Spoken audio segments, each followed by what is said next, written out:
All right, here we go. Please subscribe to the channel. Please.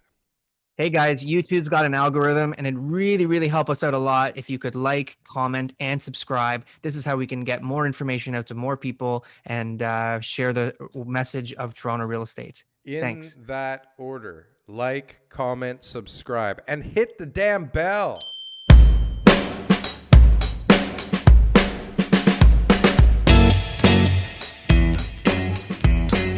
Good morning, Mr. TK. Good morning. Yeah, right. At least we're on time today.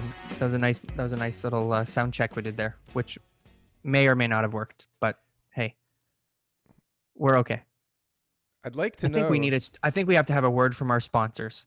Yes. That's what we should do. Let's do a word from our sponsors. Okay. I don't hear anything. Right? Maybe that'll help. Maybe that'll help with our sound problems. Could be. A little bit of, maybe any like leading, some cheddar. Yeah, some real, some sponsorship tech people cheddar. Want to come on board to the show. We got a position for you. It's a remote location. Well, work from home. You got to work from home. A lot of experience involved. We're gonna need a few more than 8 subscribers for that to be enticing for anybody, though. So yeah, you're gonna have hit that button now.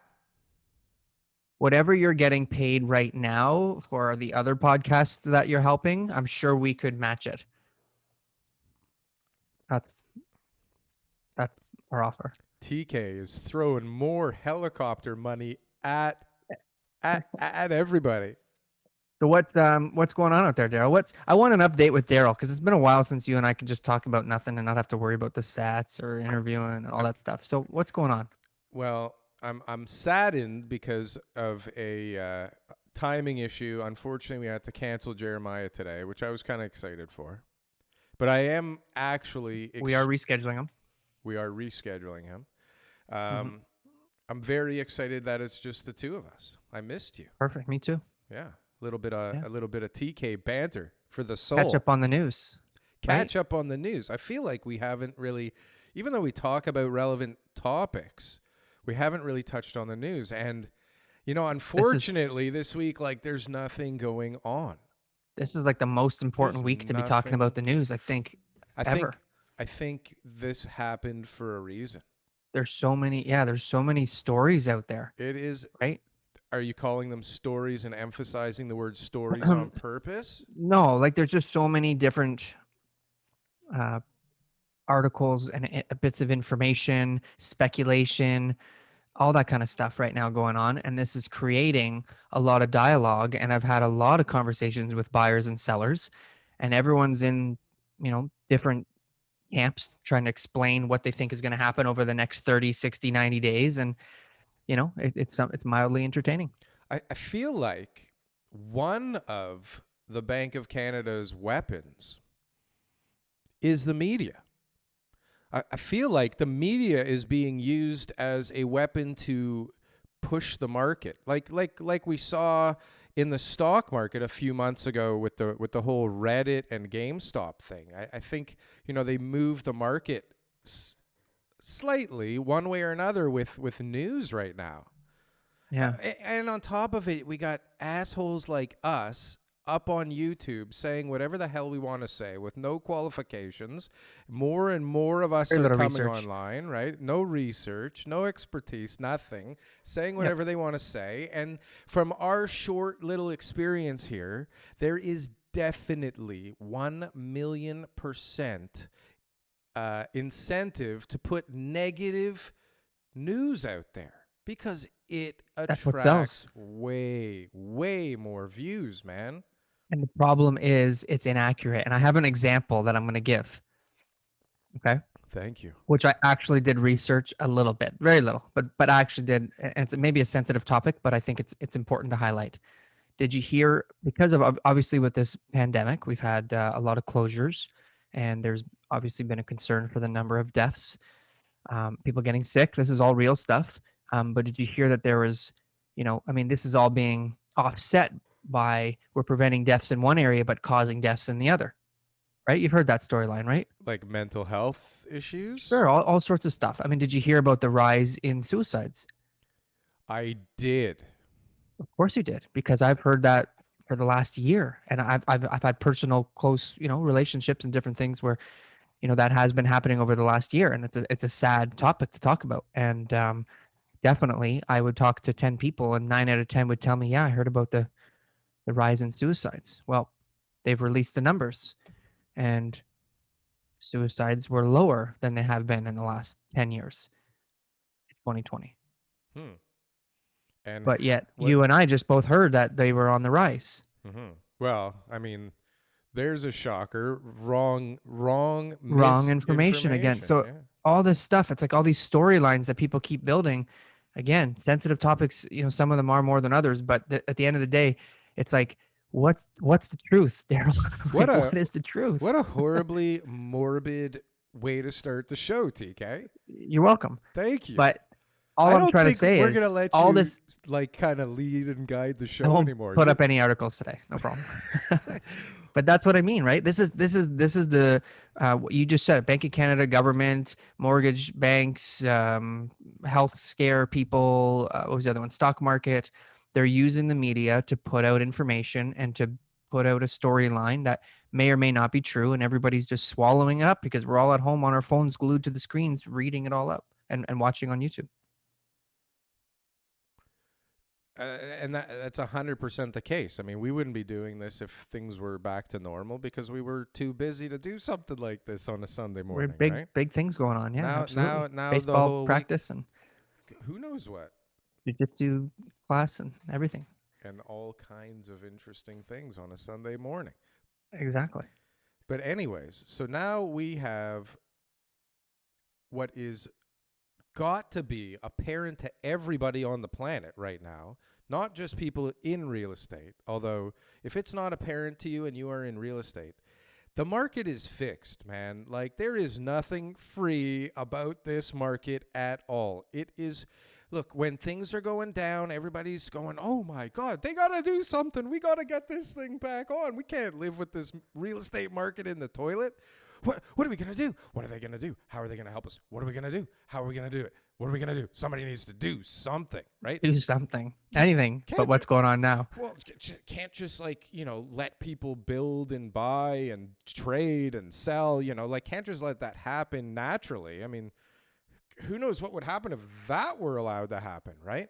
But now things are good and everybody's like, oh my God, this is way too fucking good. We got to slow this thing down. This thing is going to burst. We can't have it burst. And so all day somebody's trying to figure out how to manipulate the market one way and then not manipulate it too much that way so that everything gets all fucked up.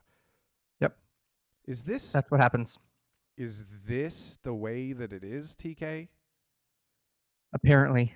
Is this it's not all the way crazy it should conspiracy theory? Is this me taking Some us of it. down a crazy rabbit hole? Which part of it? I think some of it is, but that's okay. That's my opinion. Which part of it, in your opinion, is rabbit hole? And well, I think that let's look at it. I think that anytime someone feels that the government is conspiring against the people, it's not a in a way against the people. It's what's happening. Yeah, I'm just letting. Okay, let me just make my point. Okay, if the government is really conspiring against the people, okay, and obviously they've been accused of that for 200 years, however long governments have been around in Canada and the U.S. Right? How come it's never really come out to the point where one of the politicians said, "Look, I was doing it. I was wrong. I shouldn't have been doing it, and I'm really sorry about that. People, please forgive me." The government really is against you. And, they had about 18,000 people all keeping a secret from you, and you should know the truth. How come that never happens? It's not what we're talking about. Well, how come it never happens? Well, because that's not what we're saying is happening. Well, it sounds like the government is working together. When I hear the conspiracy theories, it sounds like the government's all working together in order to be able to devalue the currency, to prop up the housing market, to ensure that people don't have homes, to spread out the urban population into the smaller, like all these things make sense and I get it, but I don't think that they have an agenda on this secret whiteboard where they're just like, all right, guys, we need too many people over here and we need to start moving No, wealth that's not into the part of it. pockets of these people. No, it's But that, it's we have to keep the market going, but we can't let it go too hot and we can't let it get too cold. We have to keep it in this place here. Not all that other runoff shit that you're talking about. I mean, some of that might be true and some of it might be conspiracy, but that's not what we're talking about. We're talking okay. about heavy manipulation of markets through monster amounts of liquidity Yes. and interference in natural market tendencies because of that, Sure. right? Okay. That's what we're Are you talking talking about. about Bank of Canada or are you talking about the government? Well, I mean, they're doing it together. One is buying the bonds of the other. If the Bank of Canada didn't buy the bonds of the Canadian government, nobody else would, and all hell would be breaking loose right now. Sure. But But that's the not a Bank of Canada, conspiracy. That's just the way it actually works right now. okay, exactly. That's above board. That's what Totally they're above doing. board. Is So they're that's what I'm saying. Is this the game now? Is this Monopoly has been rebranded as yes, Nonopagogopal, and yeah. are these the rules right now? Is this the game we're playing on? Like where they're gonna just kind of keep trying to keep it somewhere in here, not crash too hard, not bubble up too much, just manipulate the thing to stay steady as she goes Well, I forever. think that the Bank of Canada is doing their job, which is, trying to maintain inflation, trying to have people spending money, try to provide access to funds that people can go out and stimulate the economy, and they're sticking to their mandate, and the government is doing what they're supposed to do, which is sort of keep order and balance the budget. And yeah, they're going to have to implement some additional income streams like taxation to be able to get back on track. The housing market, I think it's important, and I think there's lots of things that they do to, like you were talking about, stimulate it or It's cool it. But 85% of Canadian GDP. okay, all right. So let's false. That was a non-actual stat, Don't but don't fact check that last don't fact sentence, check that one. But the main thing is this: but it's true. why would the government want to see everybody's house price go down and crash the market? Why would the Right, government want to exactly. see the prices go far out of reach for young Canadians to be able to get the market? They don't. The truth is they don't really know what they're doing, and they can't predict the future, and they can't control the markets. They're No. doing the best job they can because I think the government and the politicians are ordinary people like anybody else. Yeah, I They're don't full think of that there's a mistakes. master plan or anything. I just think that they know that if it crashes on their watch, everything is fucked, and They lose the election. nobody wants that. So it's like we got to just keep it going. Keep it What going. would you do to protect your job? What would I do to protect my job? Not Yeah. much. Okay, fine. I go get Your another business job. right now. One of the projects that you're working on, big Oh yeah. project, You should have lots of seen money, what I was doing huge, last huge, week. huge outcome for you. Like there's just like this. This is how you're going to provide for your family. This is how you're going to, build your brand, your business, all that kind of stuff. Like, what are you going to? Are you not going to try everything you possibly can to be able to If you keep that saw business me going? on Friday, this week on Yeah. Friday, if somebody was like, if you could picture in the old Western, the guy shooting at the guy's feet and the other guy just dancing, I mean, Yeah. you, Were there, you shooting or dancing? there were a couple of gentlemen on Friday that could have asked me to do almost pretty much anything, and Yeah. I would have had to do it. Nice. So But you did some good dancing. I've seen you dance. You're a good dancer. I did some miraculous dancing on Yeah, you are a Friday. good dancer. Oh If I was man. having anybody dance for me, I'd like it to be you in that Well, situation. So I will the team's be lucky to have you. I will be available for lessons if you would like. Yeah. Yeah. Next Sunday So morning. again, so conspiracies, I'm just not a believer. I'm not the No. guy who buys into them or reads into them or anything like that. And you Unfortunately. shouldn't. But here, let's look at some What's going on in the news? here, okay? So I'm just gonna. I mean, you can grab onto anything you'd like here. We can touch on each one. They're all Sure. friggin' crazy. So Housing bubble fear spurs Canada to weigh tighter mortgage rules. So Let's start with that. let's Let's start start with with that. that. Let's talk about OSFI, the baby. OSFI. So Yeah, hold so on. Office of the Superintendent and Financial Institutions. So we got this put one out- here. The latest in mortgage news, OSFI to relaunch review of the uninsured stress test. Take it away, TK. So basically, OSFI, who is the bank's regulator, they're the ones who had the stress tests implemented back in 2017 and 18. They have basically come out and said, hey, they gave us timelines. They said, we're having this going to be reviewed um, up until May 7th, and then it could come into effect as of June 1st. The current qualifying rate of 4.79% will be going up to 5.25, which means 45 basis points, which basically will mean that a buyer has to qualify for a higher interest rate, so it takes away 5% of their buying power. So if you were approved for $1 million mortgage before, now you're going to be approved for a $950,000 mortgage. So you're going to lose 5% of your borrowing power. And the job that I guess they are hoping to create, like when you look at it, right? Like they increased it before. It was a 2% increase, was a 20% hit to people's buying power. They did that to slow down the market. That's how concerned they were about where prices were going and what was fueling the market.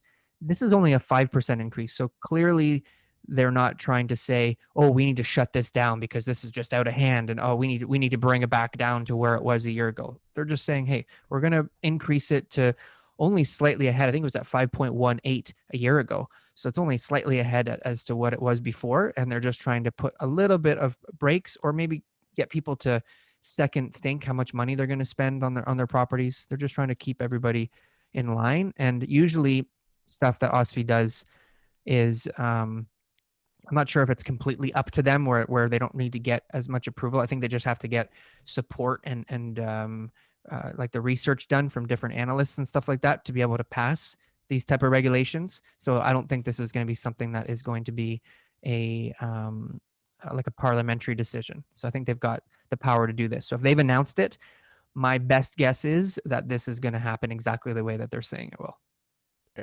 It sounds to me like it's happening on June 1st. Yeah. They just said that they're going to let us know after their May 7th studies are done by May 7th. Yeah. Yeah, it sounds like from the news that I'm reading that this is a done deal, but who knows? Now, so this is simply designed to maybe blow off a little of the froth on the top of the market, right? Just to kind of say, hey, slow it down out there. This is a speed bump. It's a school zone now. Now, yeah. I'm sure you have driven over a speed bump at more than 20 or 15 kilometers per hour. Haven't you? I don't think so. That's pretty fast, I think, to go over a speed bump. Do you? Wow. Yeah. I am a rebel without a cause then. So, but they do make you think a little bit more. But I mean, listen. Absolutely. If I would have qualified for $1 million and now all I qualify for is $950, I will try my best to find something that I qualify for now. Yes. What choice do I have? Yes. So what do? Do I move 7 streets over because of the $50,000 difference? Well, let's look at the impact of this. So I talked to someone about that the other day, and they said, oh, this is only going to affect the people in the bottom, like the people who are, getting into the market or whatever. And it's not. I mean, a lot of people right now are buying at the maximum that the bank will qualify them for because they have to. They have no choice. They're not paying that rate. It's not like they're saying, hey, what's the bank willing to lend me based off of how much I can afford? And I'm only going to, buy at that price so that way I can have the maximum amount of payments a month every single month.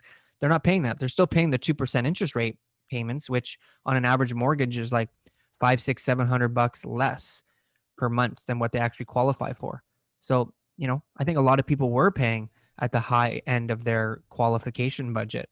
And this will affect them. This will take away 5% of their buying power. So I think a huge number of people. Slow the rate of increase for a little bit here, right? Well, it'll definitely put the brakes on a few people's plans. Yeah. I think so. Absolutely. I read this wild idea that this Toronto realtor was doing a. Well, actually, we can talk about that too. Maybe as part of this, the blind bidding wars, right?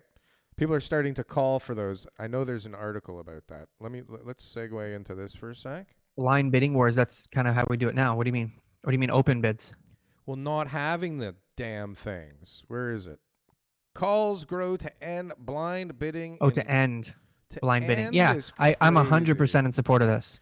I think it makes a lot of I'm sense. 100% in support of this. It makes no sense to have blind bidding. No, but check this idea. Check this idea out. This is where I wanted to go to, and then you take it away. Sure. I read this article. This realtor was doing a blind bidding war, but the winner of the blind bidding war paid the second highest price bid. Okay. Yep. Imagine what that. No, but does that happen regularly? This market, I think people are more accustomed to putting in a firm offer and doing the right thing with deposits and closing and all that. But in other markets, in multiples, that's very normal. Yeah, someone comes in with a conditional offer, 50 grand higher. Bird in the hand is better than two in the bush. Take the money with the firm deal and no.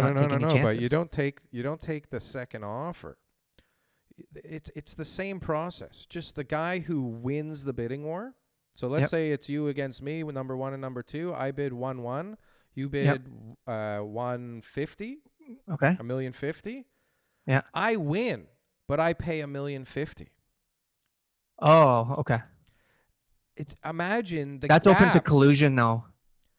That's open to collusion. The whole thing is collusion already. If I'm the listing agent, because then I'll just bring an offer for $2 million. I know that I won, and then I get my buddy to bring the offer that I really want to pay. And then if his is the second place, then I'll pay that price. That never And then happens. if there happens to be someone who makes a higher offer, then I guess I got to pay that price because that's what the place was worth. But that happens too much collusion for sure. Not only forget about the buyer collusion. It's the agent with the listing who gets his own buyer, and all of a sudden, all these buyers and great offers kind of disappear or don't get shown to the owner. Yeah, I don't like that part. That's a silly idea. That happens. Too much. But so what do we do instead of a blind bidding? Well, let's just say something right off the bat here. The Real Estate and Business Brokers Act prohibits this openly. There is ways you can do it today, but you have to get everybody to sign off on disclosures and all that kind of stuff. It's a pain in the butt to do it. Prohibits what? What you're about to say? Disclosing the contents of somebody else's offer. To the owner? Yeah, let me finish. Oh. So the Real Estate and Business Brokers Act prohibits it. We just amended the Trust and Real Estate Services Act or whatever in 2020, which took 18 years. The likelihood of the act changing again is very small. So this probably won't be changing anytime soon.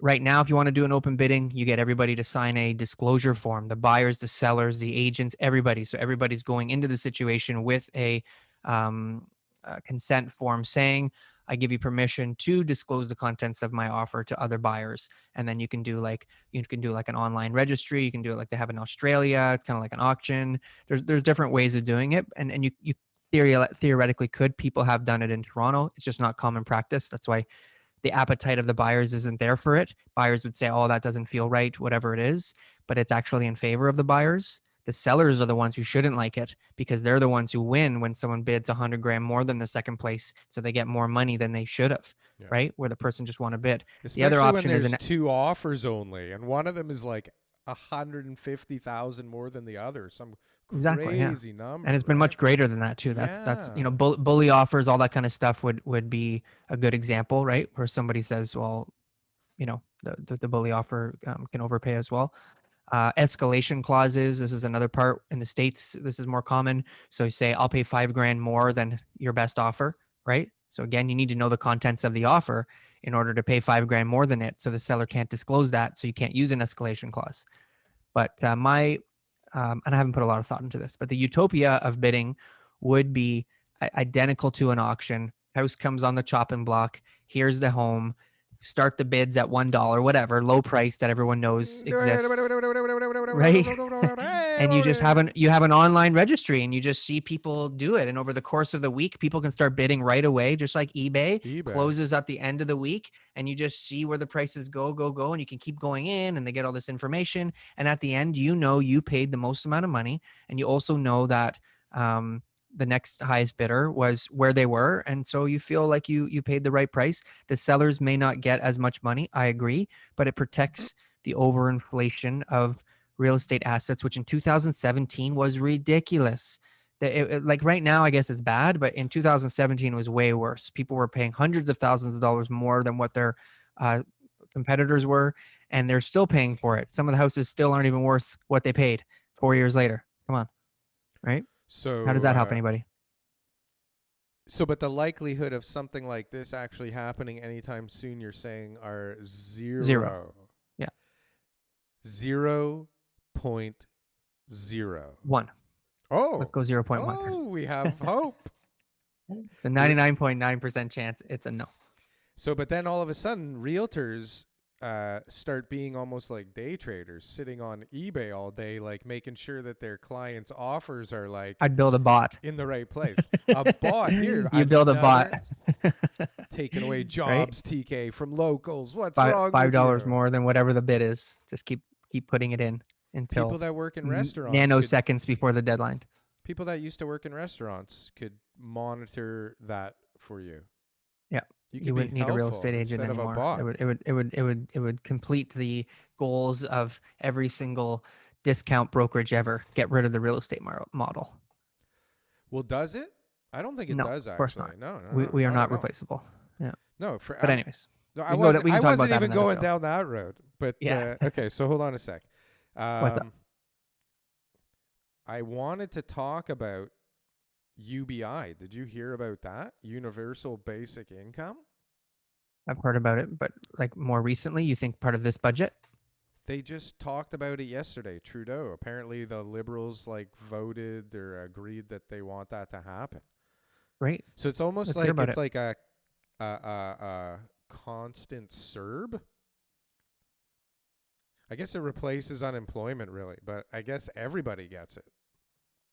I don't know. It's crazy, but I mean, imagine, like, look, right now we're in an environment where we have high unemployment, low employment, right? No immigration, like very little foreign money coming in, and the market is rip-roaring because we've got all this extra money floating around in the market right now, right?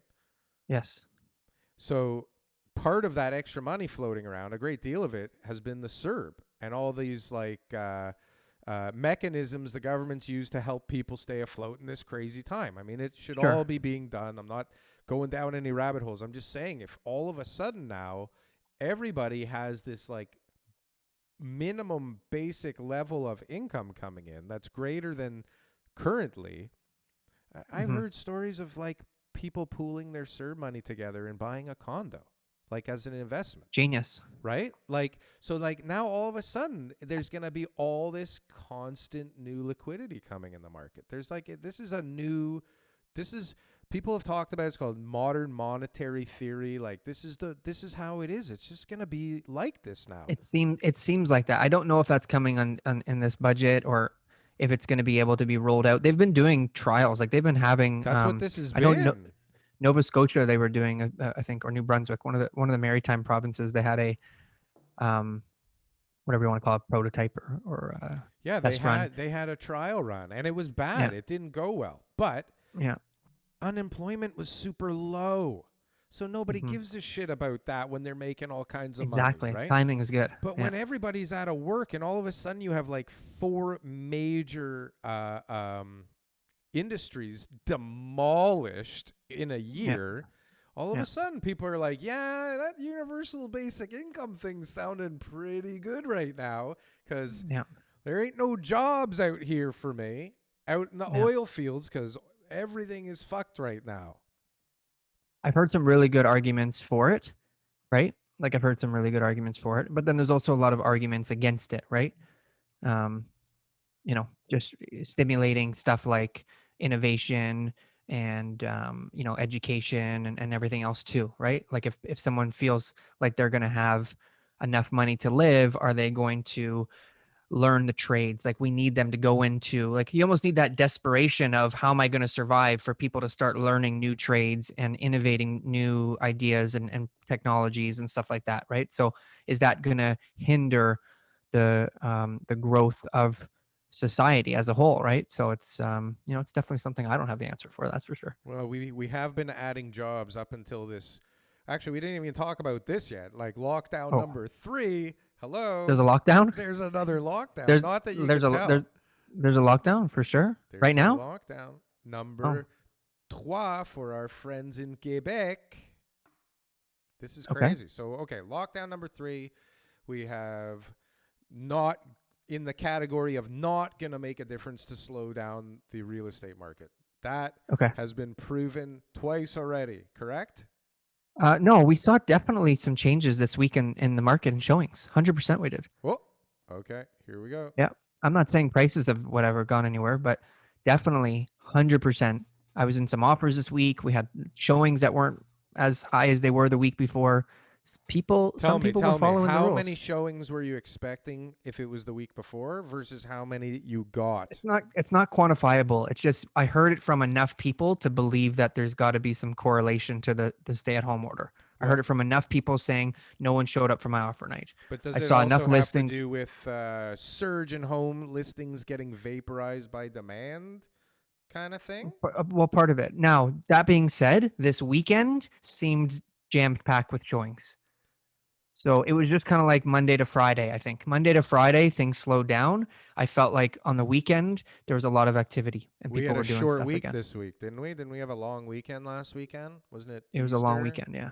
Yeah, so maybe everybody was busy for 4 days instead of 5. Yeah, but like any of that data, it's always anecdotal. It's not anything we can come up with yet. Okay, so we That's it.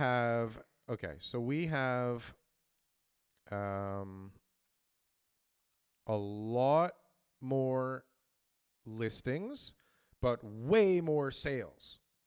And we saw, I think, month to month, like the amount of listings didn't really change that much, or active listings.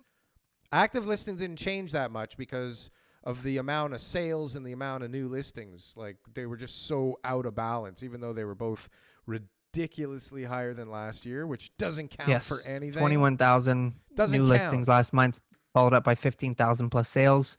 We're keeping up. Insane. Yep. Insane. Okay, so Okay.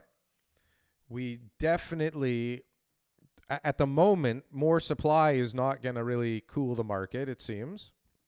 It always will. Well, okay, let's say we have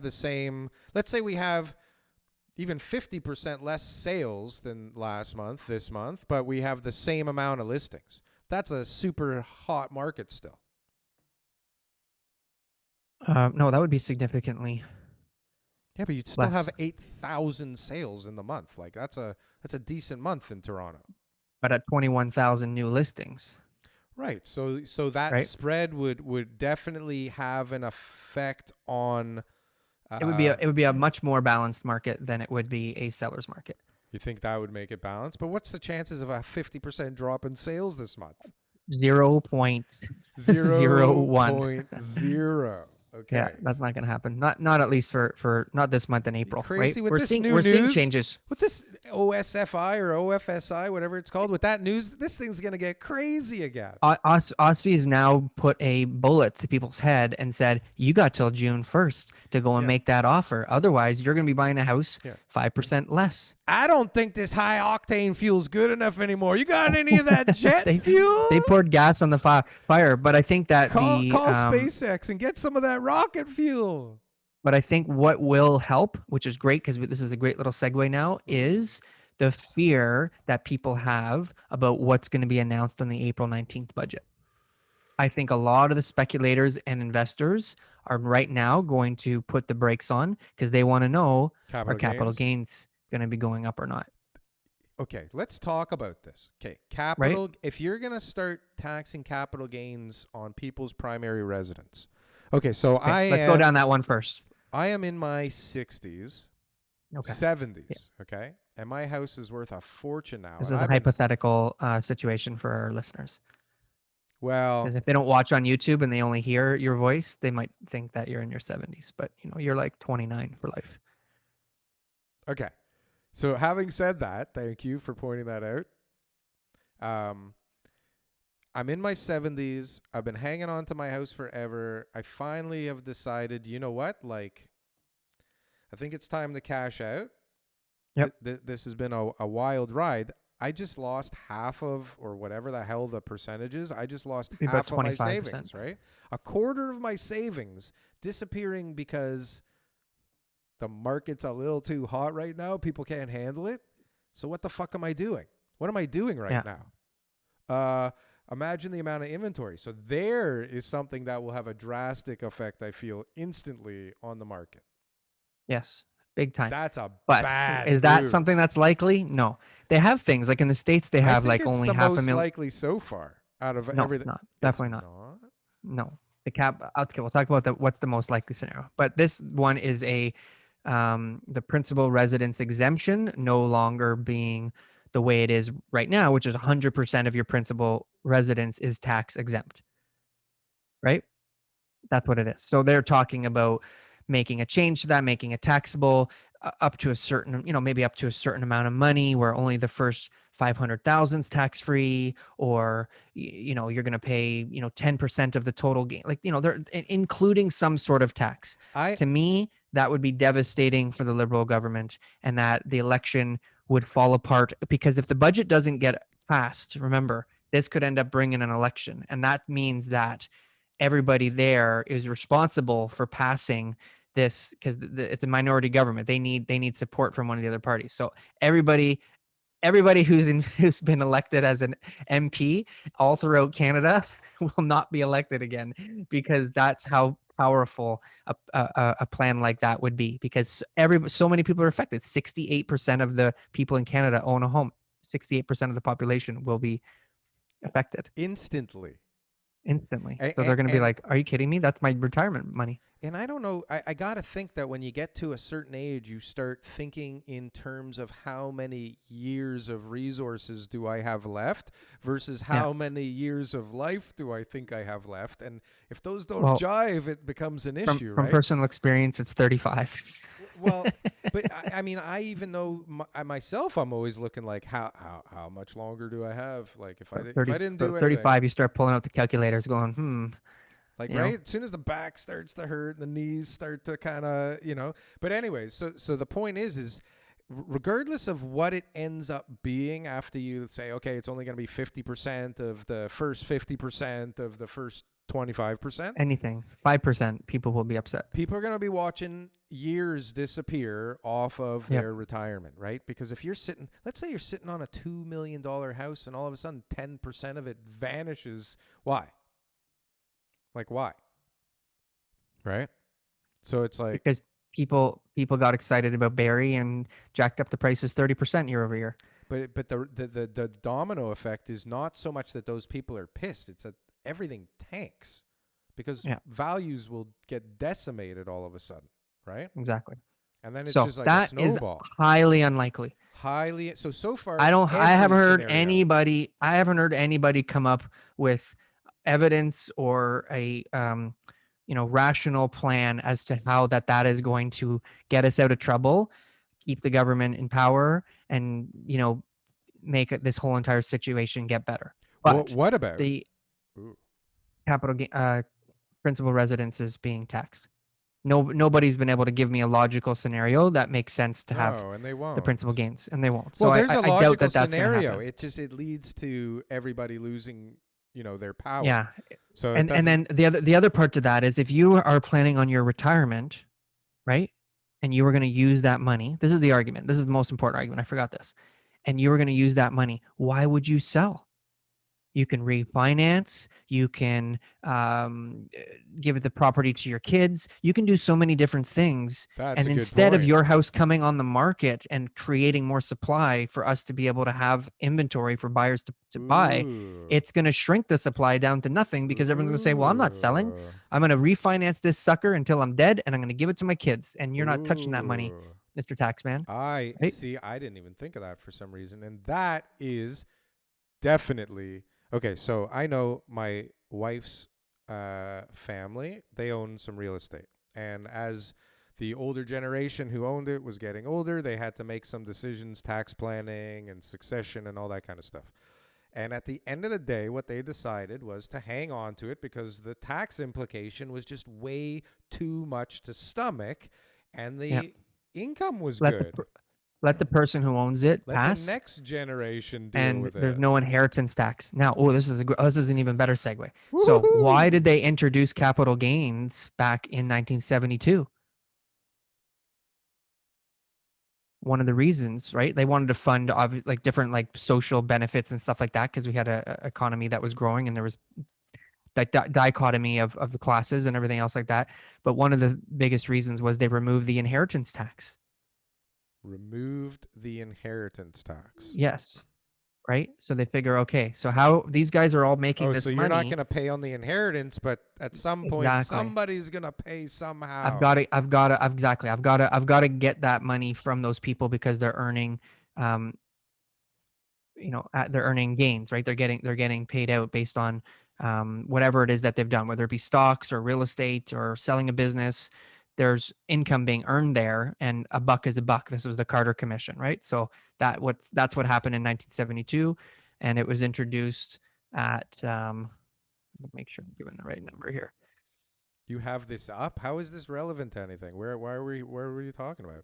Because so 1972 to 1988, Canadians had to start paying 50% of their capital gains, right? So then in 1988, it went to 66. 1990, it went to 75, down to 66 later that year, back down to 50% in 2000, roughly, I think.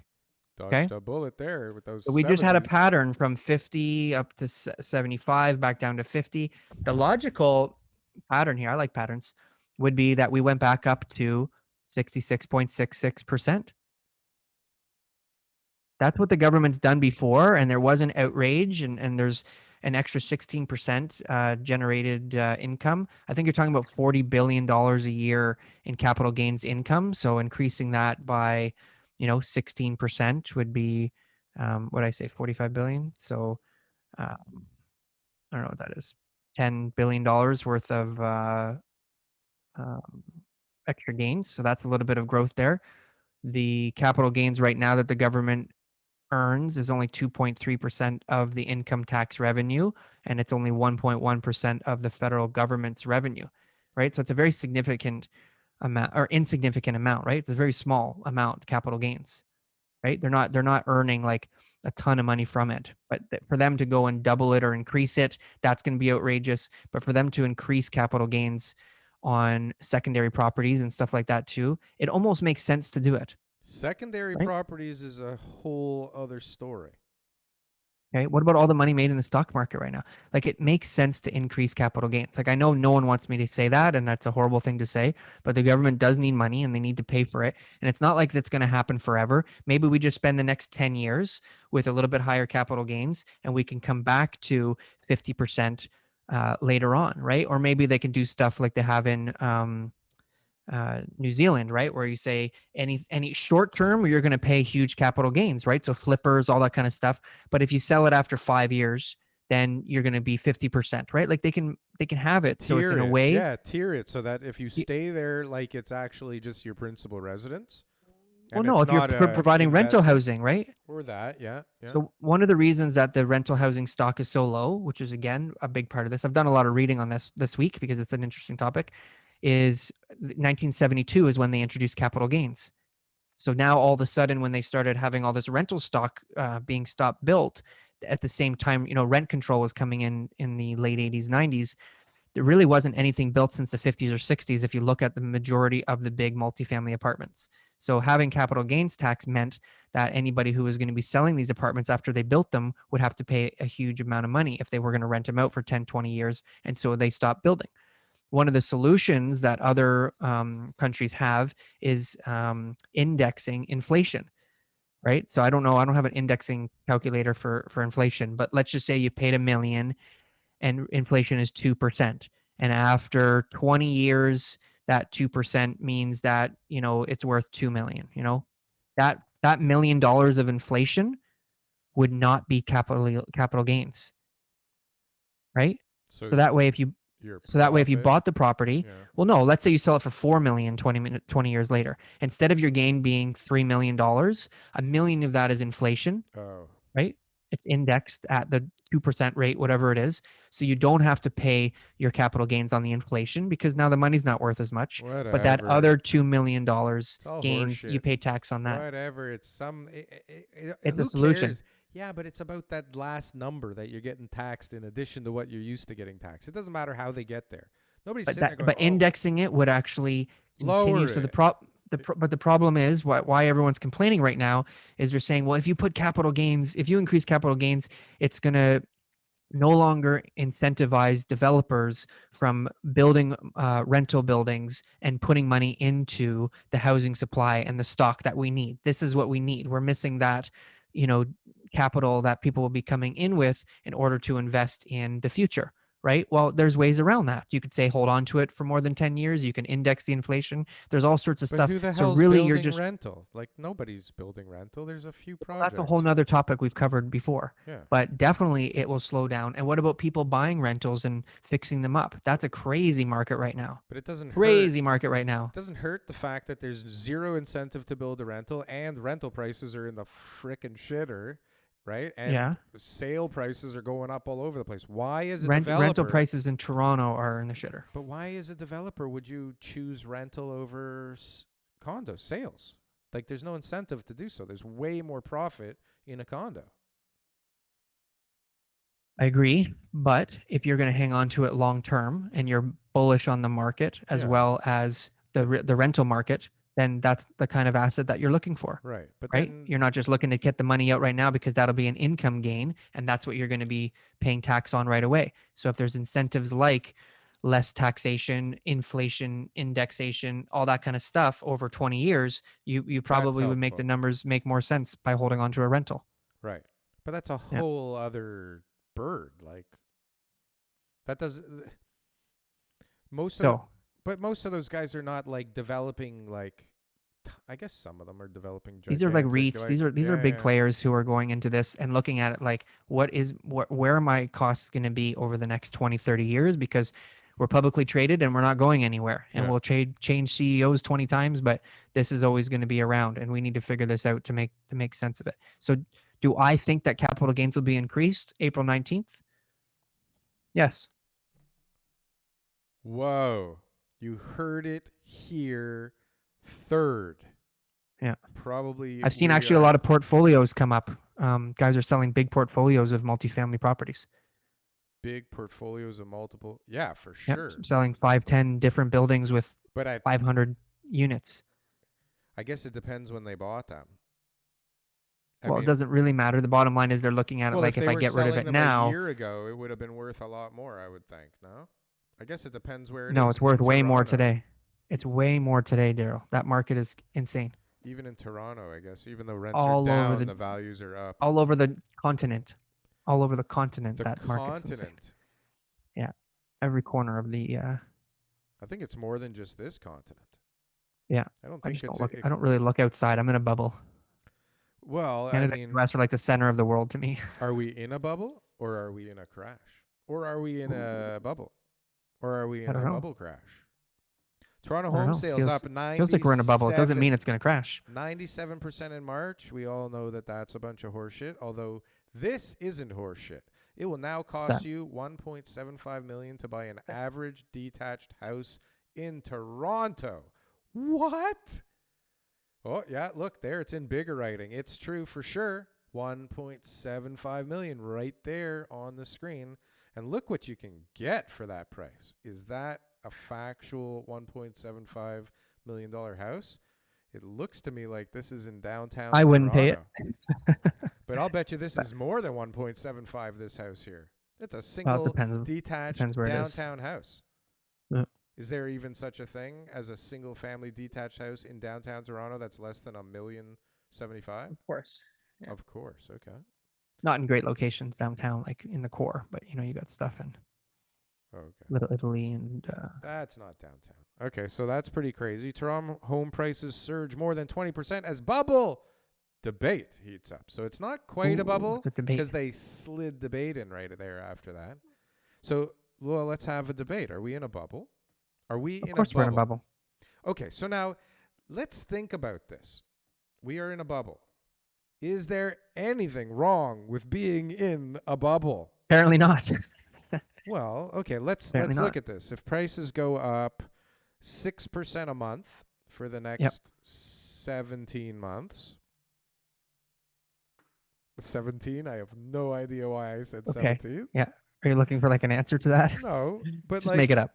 if they Prices go continually go up up 6%, 17 a months. month, Okay. 6% a month for 17 Great. months, does Perfect. So they've that doubled. what They've happens? doubled in the next year and a half. Yeah, but what happens? What happens? What happens? What does this look like? Is Our it payments go up. possible? Is this an actual possibility? Anything's possible, but it's Is this not a real probable. reality? No. So they're going to do something for sure to stop this thing from running away. Will we lose growth? Or will we go into negative growth? Will we go down? Or are we just going Maybe to this is the beginning of the slowdown, and we're just going to come to a level? resting point where, 4 or 5% annual appreciation rates return, over the next 2 years. How much? And then wherever the market has risen to, it just kind of steadies as she goes from there. Well, we're going to have to do our I'm an part in optimist. scaring people through the media with Yeah. our thumbnails. Because I'll tell Okay. you, after the last video's thumbnail, which was super positive, Yeah, you've horrible had an amount of awakening. views. That's the last damn time I make a positive spin on anything on this channel ever Okay. again. You're in charge of the thumbnail, so I approve. Thank you. Because you know what? Good news doesn't do anything for Doesn't sell. anybody. No way. So We're gonna have to scare okay. everybody. So here, let's focus on some really bad stuff. Is there a Bad new stuff. deferral cliff coming? New deferral cliff. I watched a video. You deferral cliff? Tell me about that. I watched a video with what's his name? The ex CMHC guy. This one? The guy who guessed that the market was going down 18% and then apologized. Evan Siddall? Yeah, Evan Siddall. Yeah. So he just thinks he was early in his prediction. He thinks there's a whole wave of trouble coming down the pipe now because of overvaluations and people buying and interest rates rising and all kinds of stuff. I don't maybe think interest rising was one of them. Maybe stress tests rising was one of them. Maybe the capital gains thing. I don't know. But he still thinks that there's trouble on the horizon, and it is in the form of many, many bankruptcies and many, many mortgage defaults. Okay. What do you think about that? I'm just not seeing it. What are you seeing? I'm seeing that people's jobs are more secure than what the media proclaims. I'm seeing that there are lots of people who are financially stable. Do you have any clients in the food and beverage industry? I do, and I understand that there is a section of the economy that is devastated and that there are many of them. Are they looking to buy? They're not looking to buy, and some of them are selling. Some of them are hanging on for dear life, and there's definitely a lot of concern, right? And do you know anybody that can give me a third mortgage, TK? It's really hard to say. So, I'm gonna use a number here that is made up completely, but let's just say it's 10% of the homeowners who are in those type of businesses who have to sell. And you've said this a lot before. They all are forced to sell. They have to sell. Okay. The 90% of the other homeowners and all the other people looking to get into the market whose industries are more stable represents a much larger number than that. Sure. And that will allow us. That 10% number is probably way too high. Simultaneously at one time, right? To affect exactly. supply. They will gobble up all that inventory coming on to the point that that'll be maybe a more balanced market. But you really have to have a significant amount of inventory to come onto the market, and basically every buyer just go, okay, this is not a good market to be buying in anymore, because 32 offers on a property, there's 31 guys who didn't get it. They're all still looking. So we've absorbed the Airbnb fiasco. Is that a fact? Has that been absorbed? We'll see. The condo market. We'll see what position those people are in over the next year or two. Because 1 month of inventory, didn't it all disappear? The condo market's doing fantastic, but you just got to look at, how many of those Airbnb people rented out 1 year leases? and are just kind of hanging by right now with some really serious negative cash flow until their tenant leaves, and then they're going to sell. We got a lot of buildings that were delayed. So how much new inventory is going to be coming onto the market? I'm super, bullish on the condo market. I think the condo market's doing great, and it's the only affordable market to get into. That's why it's doing great, because nobody can afford freehold housing. So they're all going into the condo market. There's a ton of people, Check whether out they're Scarborough. lower income, new to Toronto, first time buyers, all that kind of stuff, right? Like the condo is the answer. I'm like, everybody's going to live in a condo one day. If the population of Toronto gets to 20 million, I don't know when that's going to be. 100 years from now, there won't be that many more houses. If we bring in 200,000 people a year into the GTA, it will probably be sooner. That's 100 years. Okay. Well, math Okay, is not a strong suit. But I should pull up a calculator on the screen. But think about it. The amount of houses can't really get any greater. The what? Amount of number of houses that we have. The supply? The supply. The supply is the actual constrained? houses that have been built. Is it constrained? In Toronto, like 416 area. Constrained? Like where the house is going to go. Where are the houses they're going to go? Where the house is going to go. There's not that many houses that can be built. Maybe we get 10,000 or something. They have to live in condos. People will live in condos. There's no choice. And I think we will see an absolute boom in Scarborough. Kingston Road. Scarborough Kingston Road is where it is at. Crazy. It's where it's at, and it's where it's going, and it's where it will be. Yeah, that's it. We're going to have to rename it, though. Kingston Road? Scarborough. It has rename Scarborough? I think it has a negative connotation. Yeah. I think you just have to call the area of Scarborough by its actual name, right? Like Cliff Crest and Birch Cliff and Guildwood. That's more prestigious. Yes. You don't say Scarborough, right? So what if the area is called the Scarborough Village? Damn.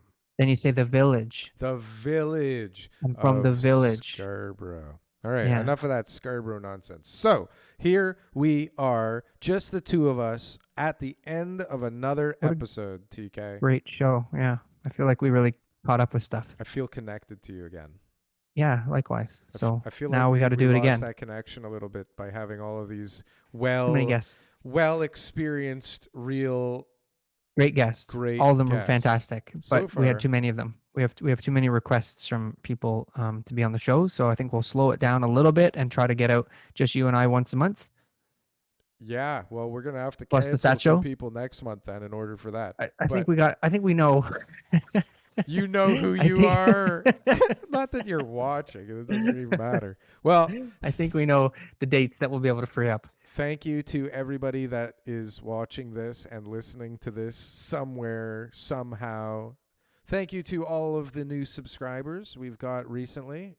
We appreciate all of you. Thank you. We appreciate it a lot. Urban Zen Girl, we love you. We're doing this every week. The fuel behind the fire of the show is the likes, the comments, and the subscribers. Oh, and Marshall, Harlan. Yes, all the everybody who watches every week. Some that have been here from like the get-go that I feel like we're starting a family here, TK. Absolutely. The Toronto Real Estate Show family, and we're looking forward to doing this again. And Darryl, I'll catch you next Sunday. I'll catch you later.